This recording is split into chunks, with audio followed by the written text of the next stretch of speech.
என்னை பொறுத்தவரை தனிப்பட்ட முறையிலே எப்படி நம்முடைய கழக தலைவர் அண்ணன் தளபதி அவர்களுடைய தேர்தல் அந்த தொகுதியிலே அவருடைய வெற்றி பெறாத ஒரு சூழலை ஏற்றுக்கொள்ள முடியவில்லையோ அவரிடமே நான் பல முறை சொல்லிவிட்டேன். என்னால் இந்த தூத்துக்குடியின் தேர்தல் முடிவுகளையும் ஏற்றுக்கொள்ள முடியவில்லை.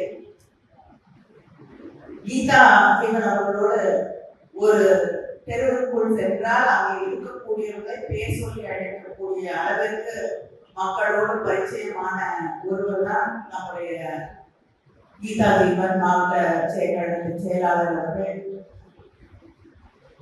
ஆனாலும் வெற்றி வாய்ப்பை நம்மால் புரிந்து கொள்ள முடியாத சில காரணங்களால் நாம் இழந்திருக்கிறோம்.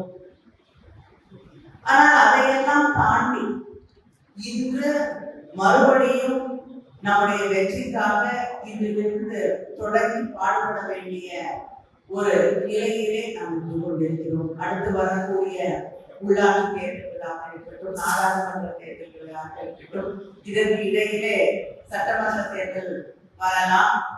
இதையெல்லாம் கணக்கிலே எடுத்துக்கொண்டு நாம் நம்முடைய பயணிகளை தொடர்ந்து சற்றும் சுணக்கம் இல்லாமல் அதே உறுதியோடு செய்ய வேண்டிய ஒரு காலகட்டத்திலே நின்று கொண்டிருக்கிறோம். அதே நேரத்திலே